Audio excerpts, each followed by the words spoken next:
Iran और Israel के बीच सीधे सैन्य टकराव की शुरुआत ने ईरान के सशस्त्र बलों की तरफ एक बार फिर लोगों को ध्यान खींचा है। इस महीने की शुरुआत में इजराइल ने सीरिया की राजधानी दमिश्क में ईरान के राजनयिक परिसर में एक इमारत पर हमला किया, जिसमें ईरान के 7 वरिष्ठ कमांडरों और सैन्य कर्मियों की मौत हो गई थी। उसी समय ईरान ने जवाबी कार्रवाई करने की कसम खाई थी और लगभग 2 सप्ताह बाद उसने बीते शनिवार को इजराइल पर हवाई हमला कर दिया, जिसमें सैकड़ों ड्रोन और मिसाइलें शामिल थी। इन हमलों का लक्ष्य इजराइल के भीतरी और नियंत्रण वाले क्षेत्र को निशाना बनाना था। ऐसे में ईरान की सैन्य क्षमता का विश्लेषण प्रासंगिक है। इजरायली अधिकारियों ने कहा है कि ईरान के किसी भी हमले का हम पलटवार करेंगे। ईरान ने जिन मिसाइलों से इजराइल पर हमला बोला, उनका तो इजराइल ने कामयाबी पूर्वक झेल लिया, लेकिन इसमें संदेह नहीं कि ईरान पर फिर हमला कर सकता है और ये अंततः एक व्यापक क्षेत्रीय युद्ध में तब्दील हो सकता है। ऐसी भी आशंका है कि इस संघर्ष में अमेरिका भी शामिल हो जाए। हालांकि वाशिंगटन ने स्पष्ट कहा है कि उसका दमिश्क हमले से कोई लेना देना नहीं है।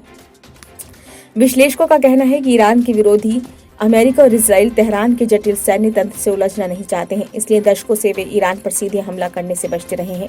हालांकि ईरान और इजराइल लंबे समय से हवाई, समुद्री, जमीनी और साइबर हमलों के माध्यम से छद्म युद्ध में लगे हुए हैं। इजराइल ने ईरान के भीतर सैन्य एवं परमाणु ठिकानों को गुप्त रूप से निशाना बनाया है और कमांडरों एवं वैज्ञानिकों को मारा है।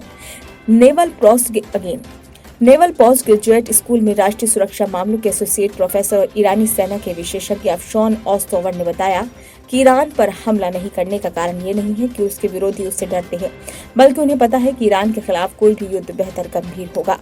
International institute for strategic studies द्वारा पिछले साल किए गए आंकलन के मुताबिक ईरानी सशस्त्र बल पश्चिम एशिया में सबसे बड़ा है, जिसमें 5,80,000 सक्रिय जवान हैं और पारंपरिक एवं इस्लामी रिवोल्यूशनरी गार्ड कोर में विभाजित करीब 2 लाख प्रशिक्षित जवान सुरक्षित रखे गए हैं। सेना और गार्ड दोनों अलग हैं तथा जमीन, वायु एवं समुद्र में सक्रिय हैं।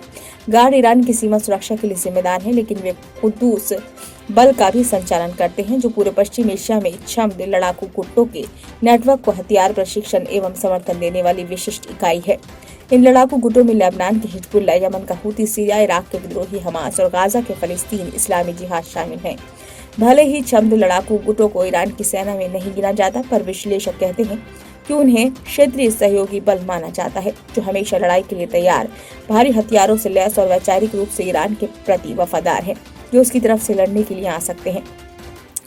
खासकर हिजबुल्लाह को ईरान की सैन्य क्षमता का हिस्सा माना जाता है, जिसका ईरान के साथ करीबी रणनीतिक रिश्ता है। सटीक और लंबी दूरी की मिसाइल और ड्रोन एवं हवा रक्षा के विकास पर जोर देते हुए दशकों से ईरान की रणनीति अवरोध पर आधारित रही है। इसमें स्पीड बोट और कुछ छोटी पनडुब्बियों का बड़ा तैयार किया जाता है और फारस की खाड़ी और हॉर्मुज जल डमरू मध्य से गुजरने वाले व्यापारिक पोतों और वैश्विक ऊर्जा आपूर्ति को बाधित करने में सक्षम है।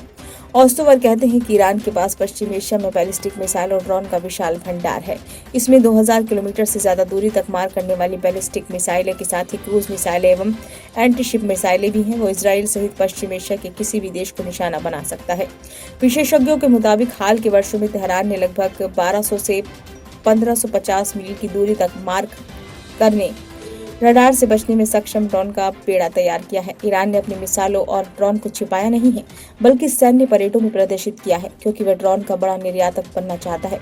ईरान के ड्रोन का इस्तेमाल रूस यूक्रेन में कर रहा है और सूडानी संघर्ष में भी इसे देखा गया है। विशेषज्ञों के मुताबिक ईरान के हथियार ठिकाने और भंडारण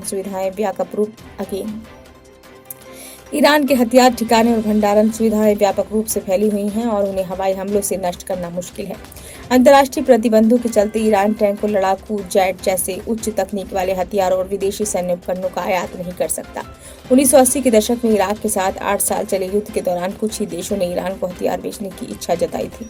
युद्ध खत्म होने के साथ ही 1 साल बाद 1989 में जब अयातुल्लाह अली खामेनी ईरान के सर्वोच्च नेता बने, उन्होंने घरेलू हथियारों का उद्योग खड़ा करने के लिए काफी संसाधन खर्च किया। वे ईरान को आश्वस्त करना चाहते थे कि उसे अपनी रक्षा जरूरतों के लिए विदेशी शक्तियों पर निर्भर नहीं रहना पड़ेगा।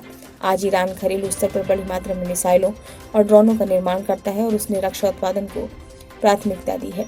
विशेषज्ञों का कहना है कि उपकरणों, सामंजस्य, अनुभव एवं सैन्य कर्मियों की गुणवत्ता के मामले में ईरान की सेना को क्षेत्र में मजबूत माना जाता है, पर अमेरिका, इजराइल और यूरोपीय देशों की सेना से वो काफी पीछे हैं।